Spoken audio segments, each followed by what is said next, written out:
Hill, thank you all for joining us. I hope that you had a moment or two to go grab a fresh cup of coffee. And I don't know which of you has decided to go first, so I'm going to let you all jump in. Okay. Christopher has the honors. Thanks. Yeah, I'm going first so that I can, shut up the soonest and not get myself into any trouble on this totally non-controversial topic. So what I want to do though is sort of set up the discussion a little bit and talk about gender in Stein, not so much about affectivity. I'll leave that more to you, Beth and Maria, and then we want to definitely have a lot of time for Q&A if we can, because I think that there will, I'm sure, be a lot of interesting questions. So a little bit about Stein and her feminism. Right? So before Stein joined the Carmelites, she taught at the Dominican School for Girls in Speyer.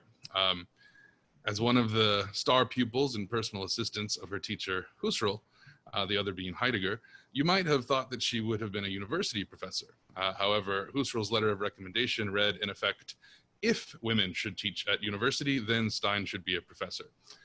So much for that, and we can only wonder what the world would have been like if Stein had been a professor and Heidegger had not. So she taught at the Dominican school, and she threw herself into that teaching. This was at a time where there were a lot of questions about the nature of women, the role of women, the woman question, as it was often called. And Stein devoted a lot of attention to this. She was, in fact, one of the earliest feminists in Europe, certainly one of the earliest Catholic feminists. But her feminism is of a particular sort, and it's worth clarifying. That word has come to mean a lot of different things. So Stein's feminism is what we would today call an essentialist feminism, which is to say that there are some essential, knowable, important, practical differences between men and women. But even within essentialism, there are still multiple types. One, perhaps the most common, is biological essentialism, which would maintain that basically women's essence is defined in terms of her biological capacities. Then there's a natural essentialism, which maintains that woman has a nature, usually attributed to God, and that she has specific characteristics that are not explainable in terms only of biology. And then there's a universal essentialism, which maintains that there are fixed social roles or categories into which all cultures universally place women. Stein's essentialism is decidedly of the natural sort. The problem for her with a universalist essentialism is that Stein very much thought that all roles and occupations were open to women, that women could and ought to contribute in any number of arenas, that there was nothing that was sort of off limits to women. The problem for her with a biological essentialism is twofold. One, she saw already in the early rise of the Nazi thinking a great danger in reducing women to their biological functions, which in this particular case was birthing out more Nazis. But she also thought the relationship between the body and, well, was just simply more complicated because the body first is in soul. So what we want to take from that, right, is so Stein's understanding of human nature is such that you have a body and a soul, and spirit, she will say, but this soul is sort of this meeting place of the spirit and the body. So she's basically taking a traditional Aristotelian Thomistic hylomorphic view of the body and the soul. But it's important to note here that the soul lives in the body but conditions the body, and so you have an interplay between the two. They're mutually supportive, mutually informative. But in addition, you have this nature, right? But it's not just a human nature. For Stein, and this is a very important point of departure for her, you have also a personal nature, an individual personal nature. And that is, she uses various words to describe it, but probably the most easy or clear metaphor is a root. She talks of it as a root out of which you will grow, right? So your personal nature, if you were to take, an acorn, right? Like it will become whatever sort of tree it is, but it may grow in this way or that. It may grow in this soil or that soil. There's all kinds of options still, but you have a sort of path that delimits your range of opportunities, right? And so that's how she thinks of nature, right? So it pertains to your personal nature, what type of person you are, whether you are naturally inclined to like music or to be very social.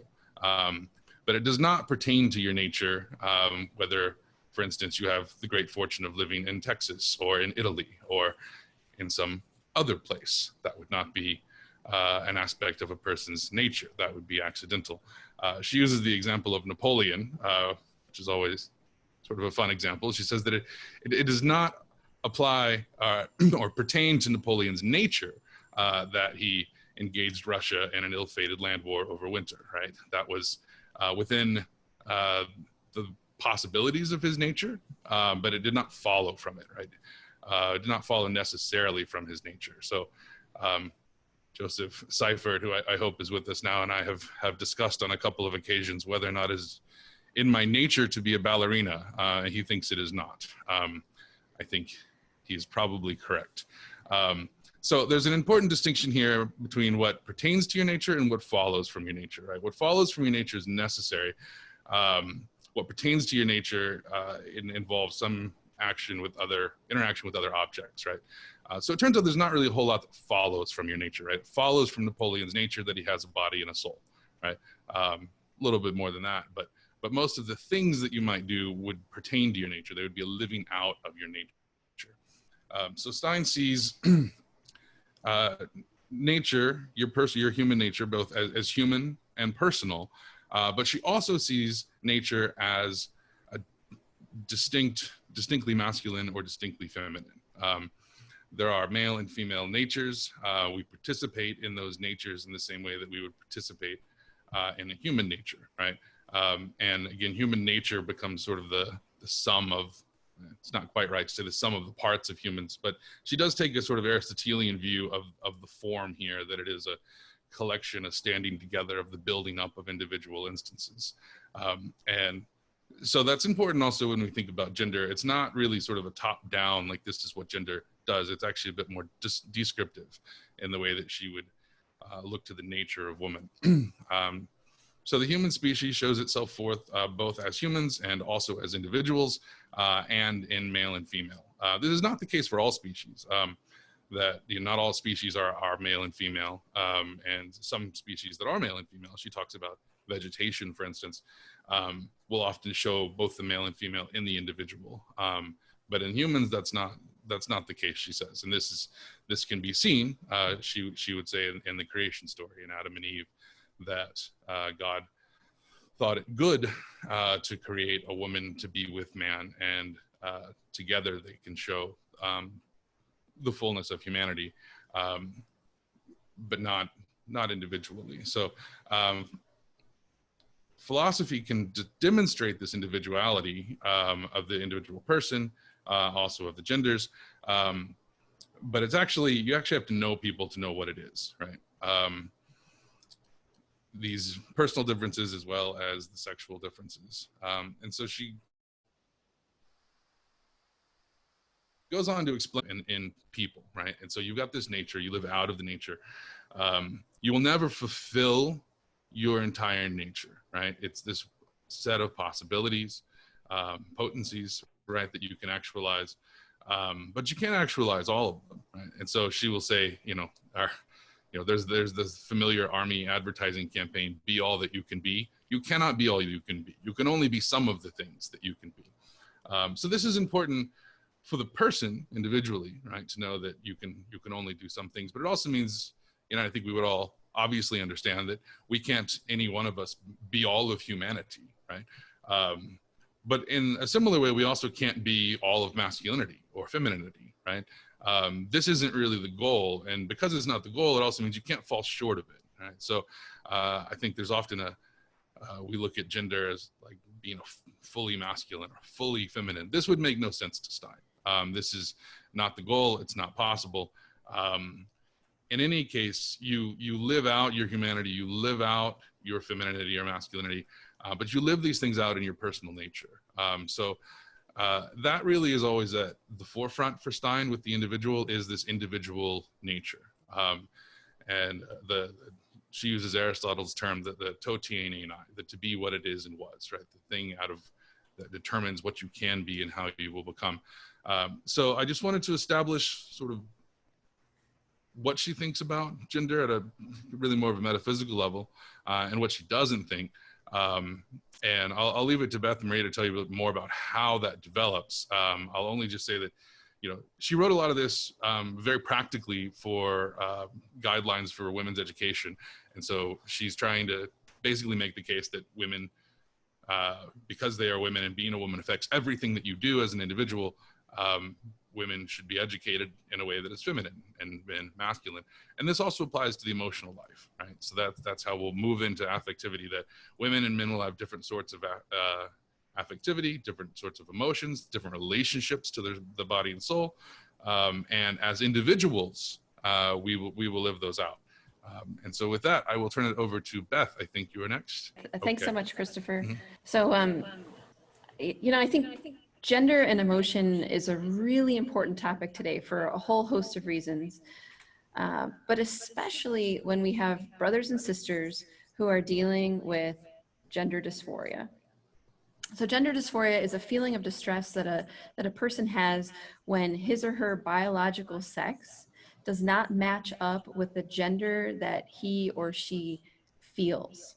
Okay, so according to the DSM-5, which is just the standard diagnostic manual in psychology, a fairly small percentage of men and women today actually experience this condition. So 0.005 to 0.014% of males and 0.002 to 0.003% of females experience gender dysphoria.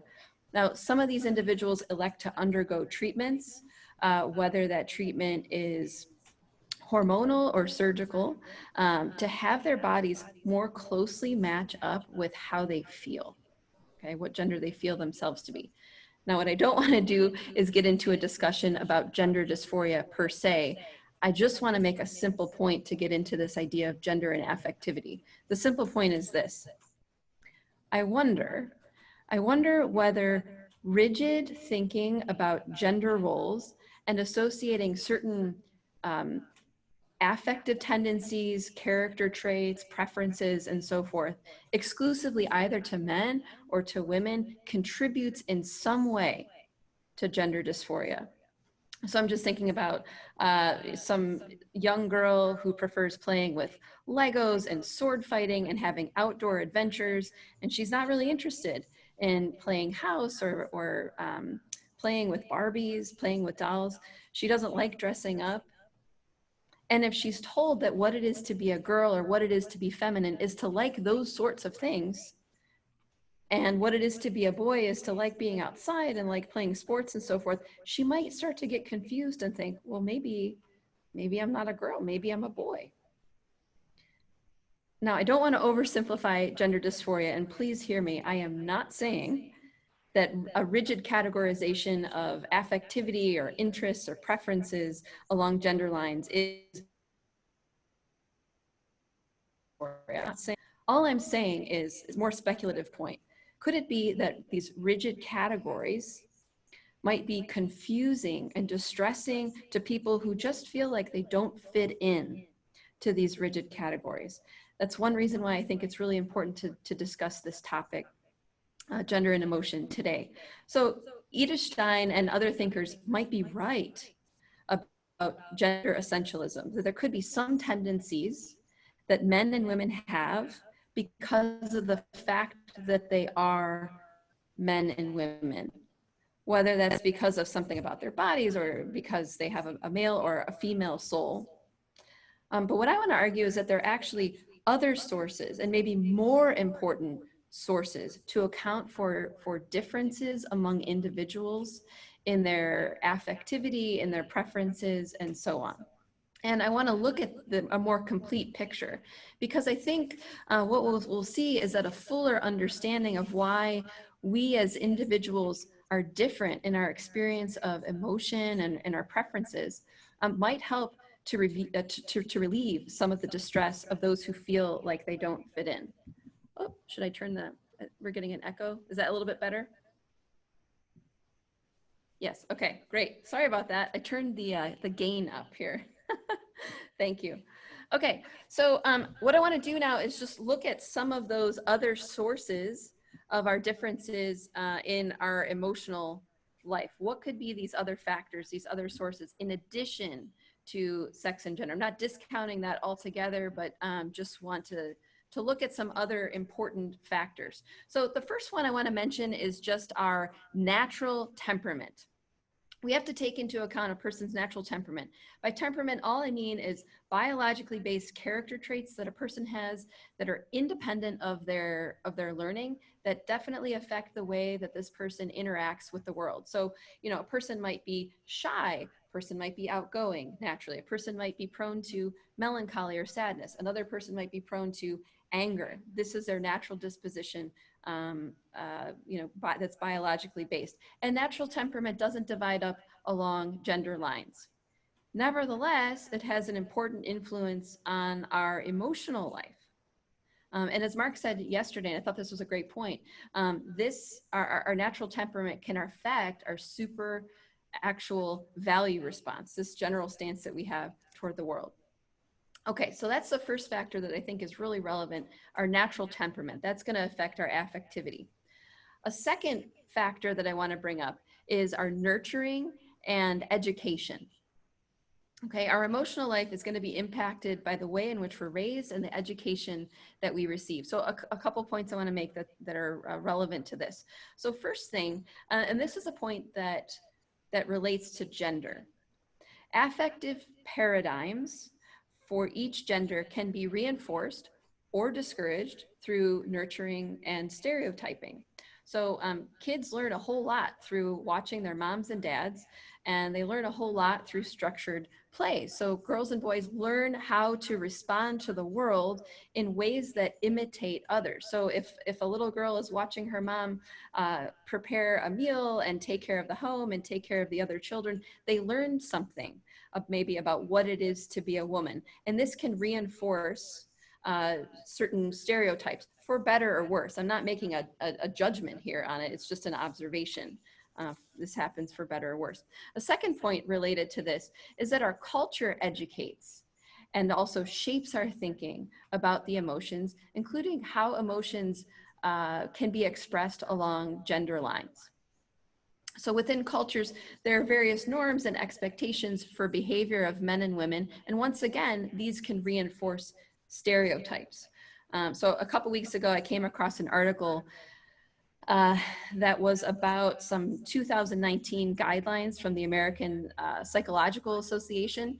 These are guidelines from the APA for working with men and boys who have been socialized, that's their word, to traditional norms, socialized to traditional norms of men and women. And here's what those norms are. These are from the APA, from these 2019 guidelines. Anti-femininity, achievement, eschewal of the appearance of weakness, and adventure, risk, and violence. And the article goes on also to include not eating vegetables. This is typical for traditional men, according to the APA. And the worry that the APA has for these, these traditional men and boys is that the more they conform to these so-called masculine norms, the more likely they are to consider to be normal risky behaviors like, and this is what the APA says, heavy drinking, tobacco use, and avoiding vegetables, and to engage in these risky behaviors themselves. And these men, they say, are liable to physical and mental health problems, and they list a whole host of them like depression and hypertension. Now, whether what the APA is saying is true, that's debatable. But the point remains, our culture can shape our thinking even when it comes to gender norms. Okay? Nevertheless, gender norms can differ across cultures. And I realize that among our audience here, we have people from all over the world. So maybe you can even recognize some of these differences in gender norms across cultures. So one thing I was reading about is that there are some differences between Korean culture and American culture with respect to values that are attributed to males. So there's some evidence to suggest that interdependence rather than independence is a trait attributed more to males in Korean culture. And in America,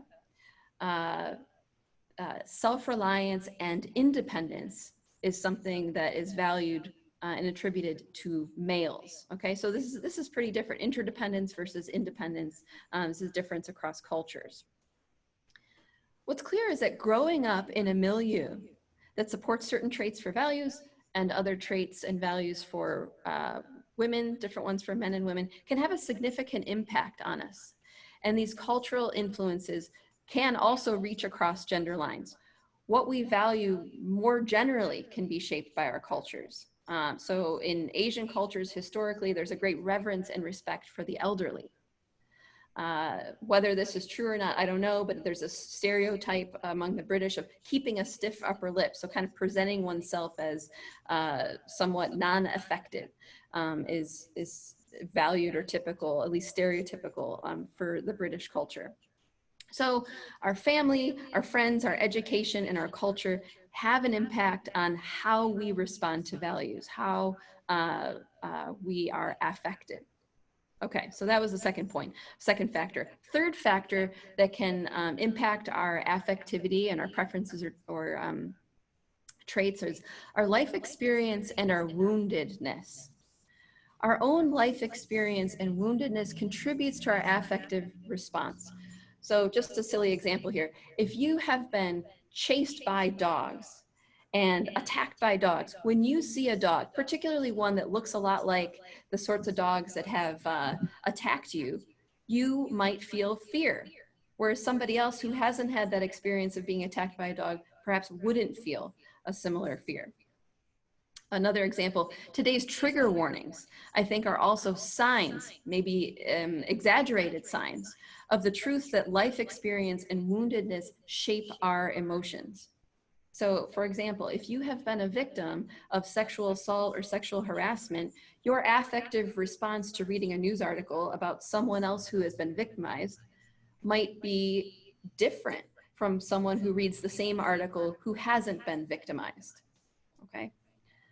I also might add here that original sin can affect us. This is a kind of woundedness. Surely this contributes to a breakdown of our emotions. On a more positive note, kind of on the flip side, through our life experience, we are engaged in all sorts of actions. We can habituate ourselves in certain ways to cultivate virtues, to cultivate good habits in ourselves and form ourselves in more positive ways. Okay, that was the third factor. Fourth factor that can affect our emotions is mission and vocation, or mission and vocation in life. So one's mission or small v vocation, or maybe also capital V vocation, our you know, if we're a priest or religious or married person, these things can impact our affectivity. Again, I don't think this falls necessarily along gender lines. So what kind of affectivity, what kind of virtues might we expect, say, a medical doctor to have? Well, we might look for a medical doctor to be empathic and to not faint and be fearful in the sight of blood. This is why I can't ever be a medical doctor, because I don't have that. So medical doctors have to learn and reinforce these values and these dispositions in order to achieve excellence in their mission. And I think, take another example, priests. They must be especially attentive to the needs and emotional states of others at certain times in their ministry when they're doing spiritual direction, for example, much like the way in which biological mothers are naturally disposed to be attentive to the needs of their children. A construction worker, on the other hand, might not need to be as empathic as a priest or a mother or a medical doctor, but perhaps a construction worker is much more sensitive to aesthetic values, the aesthetic value of a well-constructed building or bridge or road. Perhaps he has to cultivate courage to deal with the hazards of his job. Okay, one last thing I want to note. All these factors that I've mentioned, none of them are determinative of our behavior. Our biological sex is not determinative of our affective life, totally. They are influences. So despite our gender, our given temperament, our upbringing, our society, our woundedness, our mission and vocation, I think we want to hold fast to the truth that we still retain a degree of free choice in what we do and in the character that we have. Thanks. I'll turn it over now to Maria. Hey, well, thank you. Thank you to both Christopher and to Beth. You've set up for my presentation in a very sort of convenient way. I do want to sort of give you a little heads up. The title of this panel is Gender, Sex, and Emotion. And what I want to do is I want to kind of zoom out again a little bit and look primarily at the gender part of this panel, bringing in emotion tangentially. But the reason I want to do that is the following.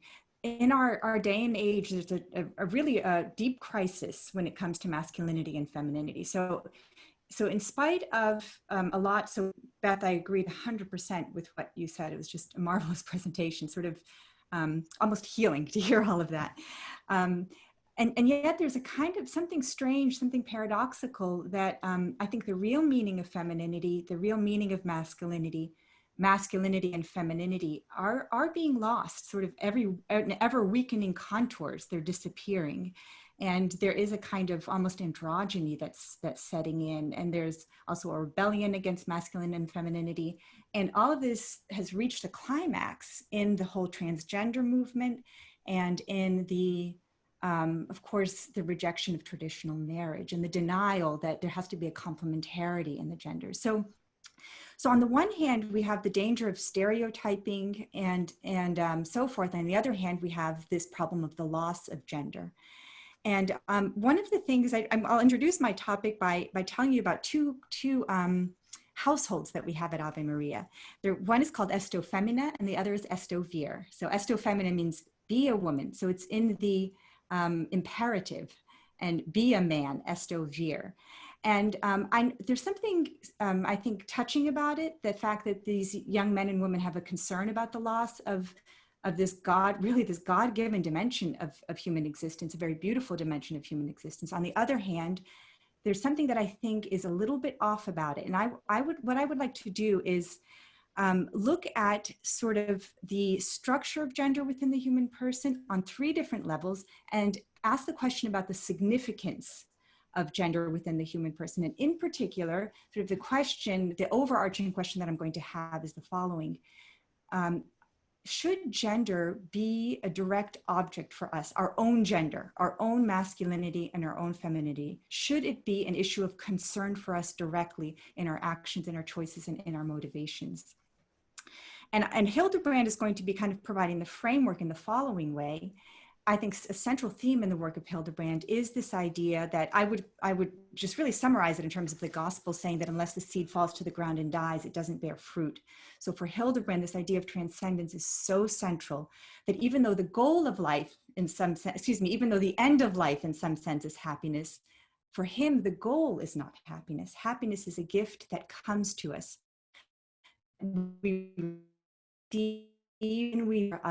And so I think there's something like that going on with gender, that our own masculinity and femininity shouldn't be something that's a goal for us.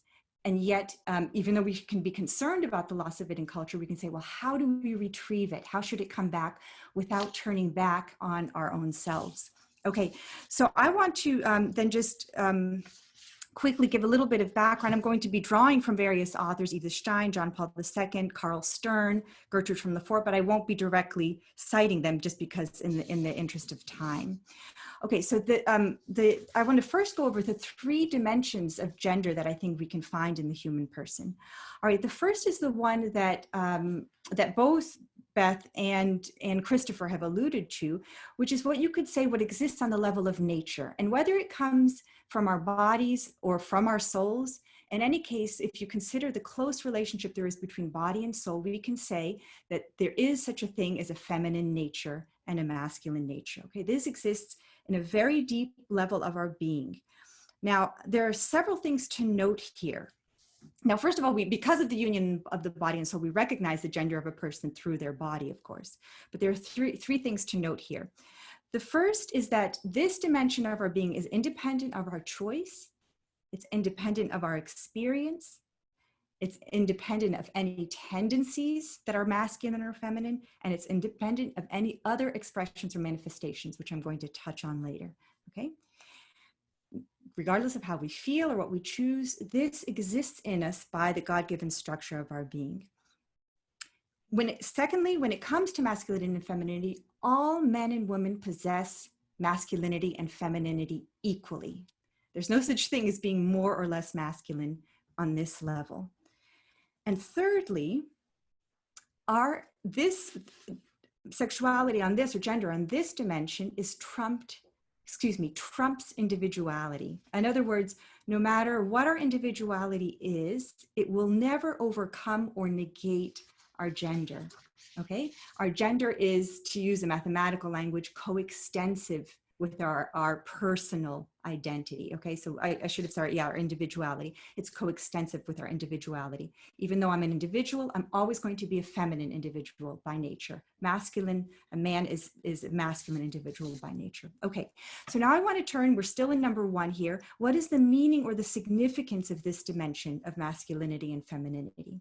And I want to begin with a couple of negatives, several negatives. So A, it does not necessarily give rise to any tendencies or manifestations that are specific, okay? And I'm going to touch on those in a minute. B, it doesn't determine us to any specific actions. Beth very beautifully spoke about that. We are not determined by our masculine or feminine nature to anything specific in terms of actions like the animal is. Third, C, we can ask, does it give rise to any rules? That's an important question. And I especially find that in Catholic circles, there are these rules for men and women.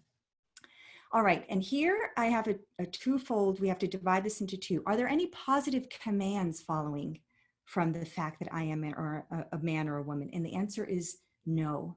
There's nothing that I have to do, any way that I have to be because I'm a man or a woman. Is there any prohibition? And the answer to that is yes, only one. There's only one prohibition connected to me in my gender on this level. But before I say what that is, what we have to do is we have to look at the positive now, the positive significance of gender here. Okay, and what is the meaning of this invention, as Alice von Hildebrand calls it? It's the possibility of a spousal love relationship between a man and a woman that is given to us as a gift through gender and gendered sexuality, okay? That makes possible, on the basis of physical sexuality, the profoundest and deepest love union between a man and a woman, which culminates in the fruitfulness of new human life, okay? So that is the deepest significance of gender on this level. All right, so now we're going on. What is the prohibition then? The one solitary prohibition that rises from gender on this level. It's that a spousal union may not be attempted between a man and a man. It can't be accomplished anyway, but it may not be attempted. It can't be attempted between a woman and a woman. All right, and finally here, I want to say, does gender on this level give rise to any roles? Okay, so this is a new question. And the answer is to only one, to and father. Attention should be paid to the role of being a mother, the role of being a father. Why? Because of the need that the child has for both for the individual gifts that the mother can give and the individual gifts that the father can give. They cannot trade places when it comes to these roles. However that's worked out in the life of the individual couple or individual family, I think some attention needs to be paid to this. I'm going to quickly say something. There's one more negative rule that applies in the supernatural life, which is that women may not become priests. Okay, but I threw a bomb there, and I'll leave that alone now. Okay, so now I want to look at the second dimension of gender, or we can call it the second level of gender. And this is found in what Edith Stein calls the configuration of the body-soul relation and the tendencies of various kinds. By the way, I'm going pretty quickly here. If anybody would like to have an outline of this, you can email me. I'm at Ave Maria. I'm not assuming it's going to be that interesting to anyone, but if you'd like it, I can send it to you.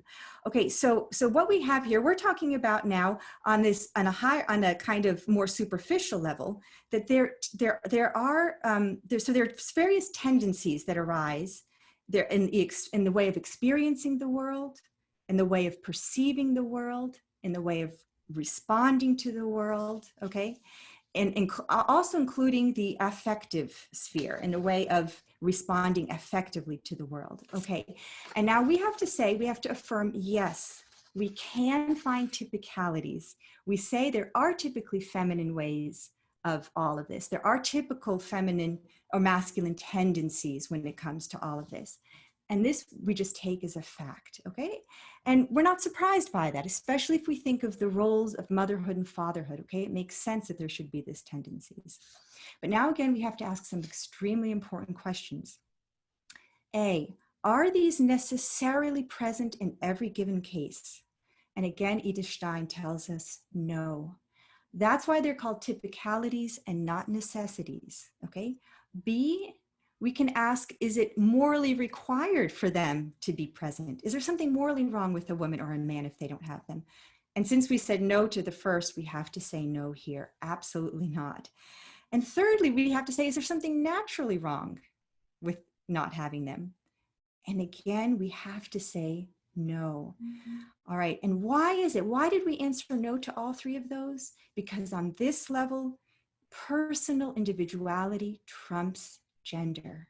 I love that about Edith Stein. Okay, she tells us whatever the typicalities are, individuality trumps gender. I have a beautiful quote here that I include in my text, but I won't read it now, where she absolutely insists on this. Okay, so now this leads us to the very important question. We're still on point number 2. Should these tendencies be aimed at by us? Should we strive to be feminine in this or that tendency? Should we strive to realize the body-soul relationship that tends to be typical between a man and a woman? And I'm going to be with Edith Stein on this. I'm going to give a resounding no. If we turn in on ourselves and on our gender, we violate that law of human existence, that we become ourselves only to the extent that we live for others, okay? So our gender, whatever gender we are meant to have as an individual, will flower and flourish on the back of virtuous action, okay?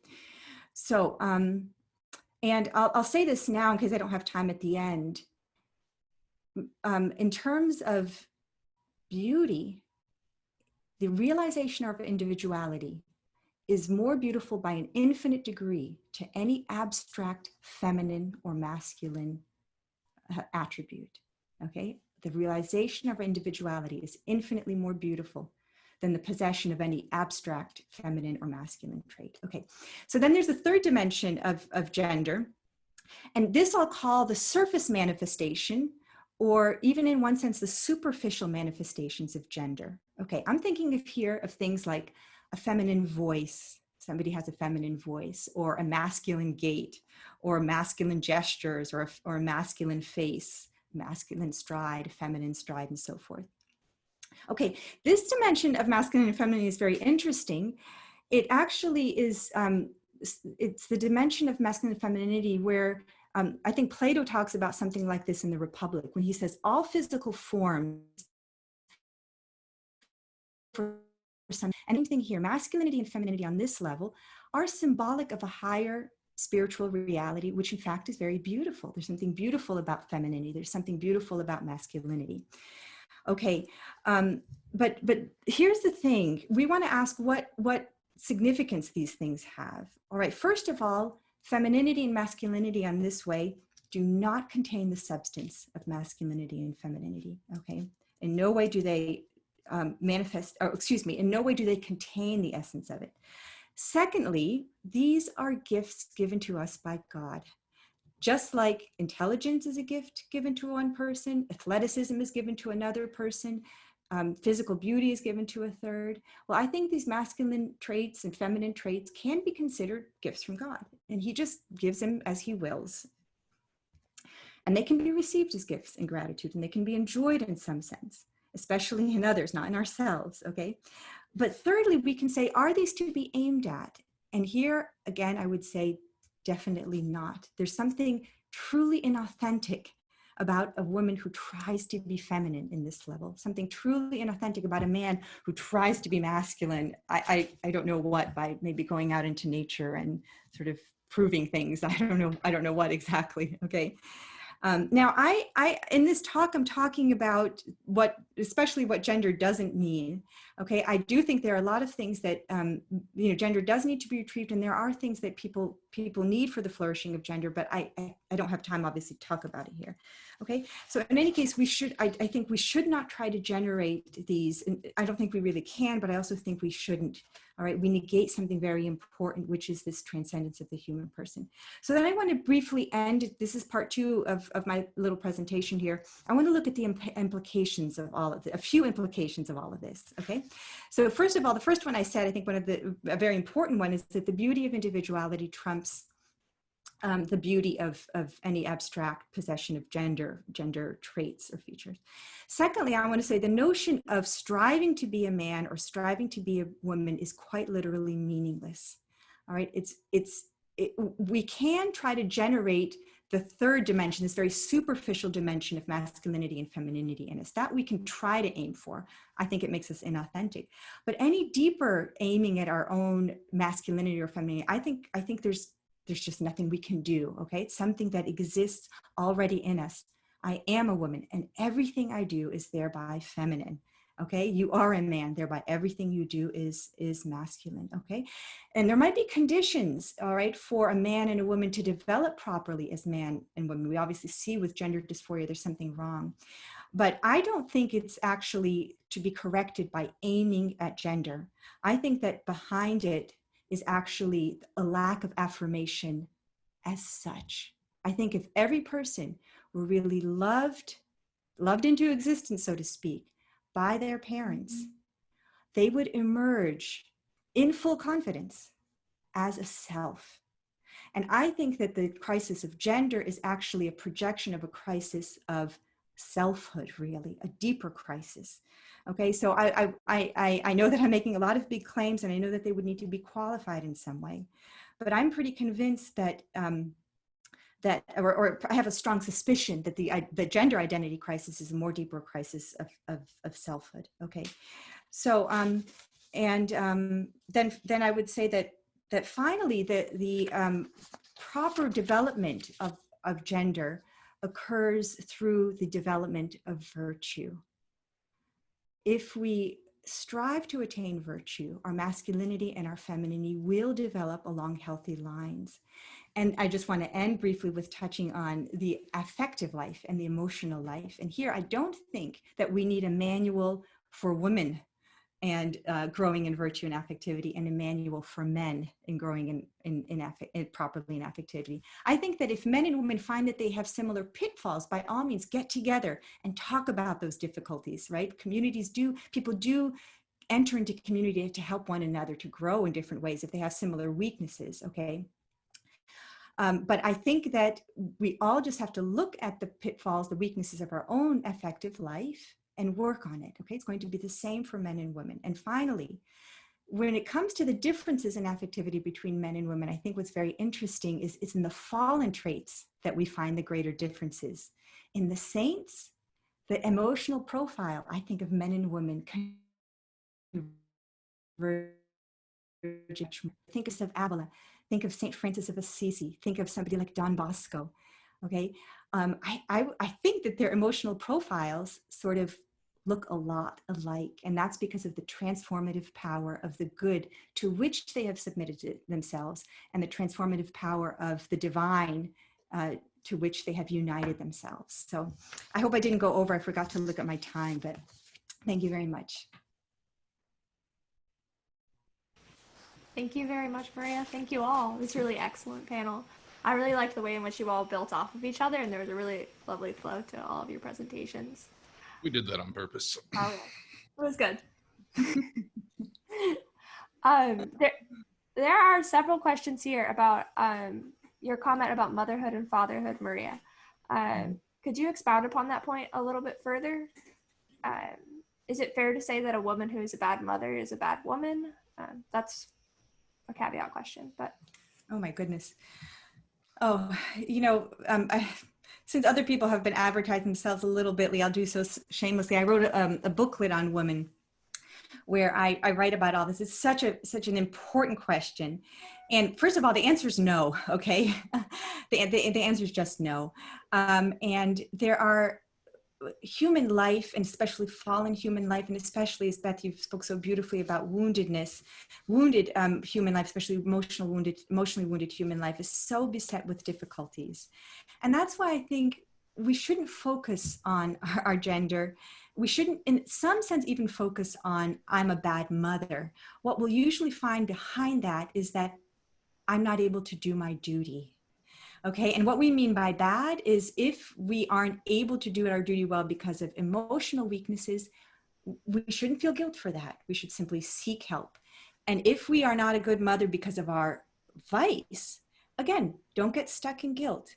Move into repentance right away, which takes a second, and start working on virtue. So there's so much more to that important question, but I want to keep it short because I'm sure others have things to say to that.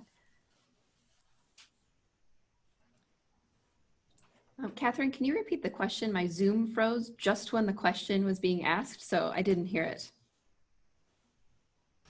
I was just asking for further elaboration on the role of motherhood and fatherhood in gender, and if a woman who is a bad mother can also be considered a bad woman as well, and the relationship between those two. Okay. So, I mean, I do think that there's a biological basis, right, for motherhood and fatherhood, obviously, right? And so there are certain tendencies that go along with that. So, I do think there's a biological basis for females. I mean, we even see this in the rest of mammalia, for being attentive to our young, to being perhaps more empathic than the males in the species. And what we see oftentimes in male mammals is a greater level of aggression or protectiveness. So there is a biological basis there. I think I just want to agree with Maria on the latter part of the question, on what she said about motherhood and being a good mother, being a good woman. I agree with Maria.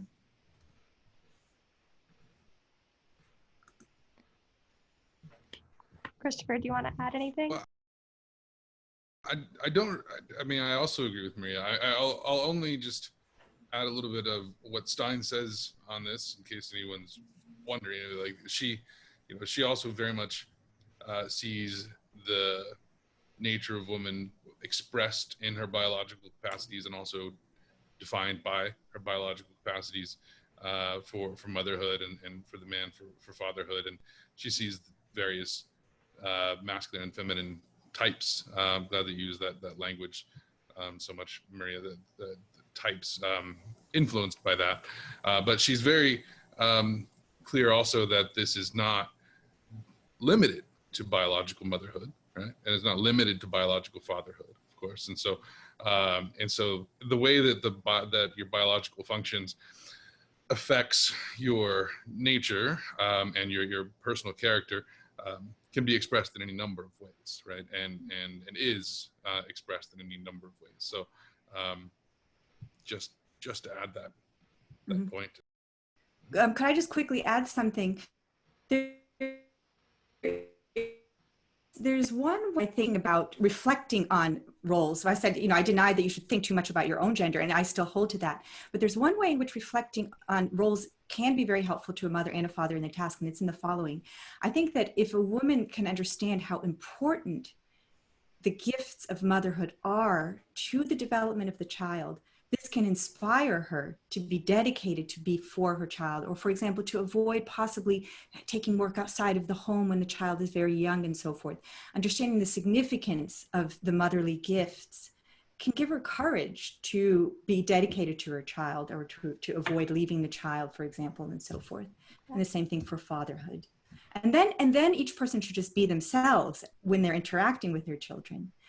But to give them courage and strength to do a very difficult job, I think if they understand the exalted nature and the importance of motherhood for not only giving the foundation for the life of the person in this life, but for all eternity, I think that can be very helpful reflection. Which if being a parent wasn't hard enough, Maria. I'm going to read one more question, and then maybe we can go to small groups. It seems there's a lot going on in the chat. So it seems that there's a disconnect between two levels, the superficial and the profound.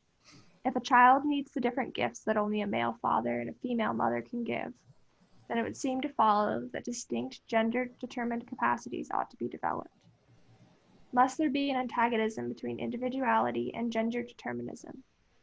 Can we speak of a soft gender determinism, which meaningfully informs the character of every individual personality, shining forth from all of its acts?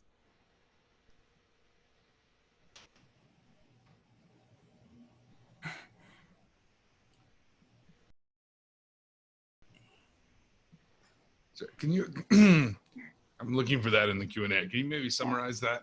So from my understanding of the question, it seems that there are certain gifts that only a man as a father or a woman as a mother can give to their child. So in that sense, that there are these sort of gender determined capacities that ought to be developed in a person. So does there need to be this sort of, I guess, over and against of the individuality versus this sort of gender determinism?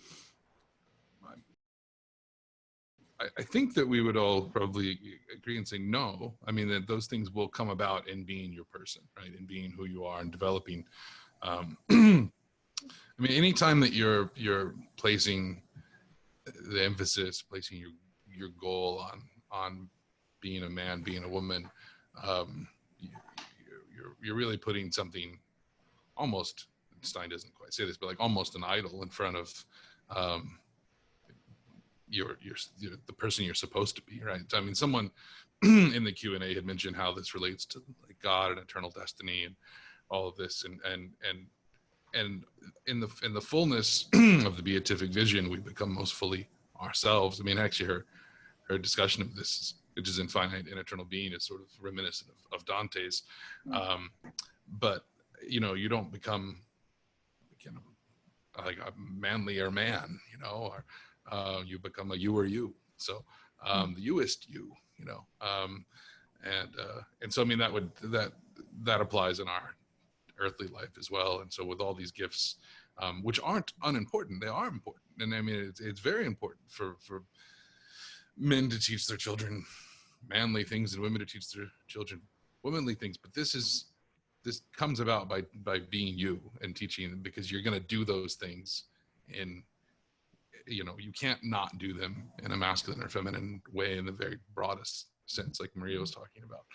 And it's just not going to be, there are cultural norms and things like this, but these are, as Beth was saying, they're very malleable, and these are not of any real universal significance.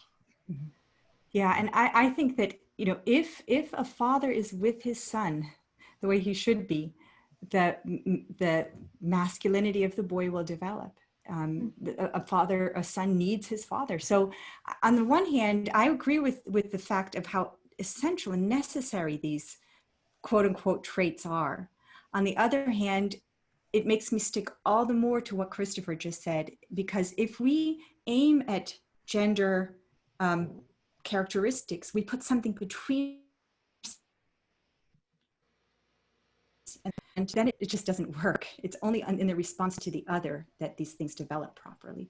And what the son or the daughter, whatever, needs is that masculinity in the deeper sense, which is present to them in what the mother's supposed to do, what every parent's supposed to do, which is be for the child. And if the parent is for the child, everything will go along correctly.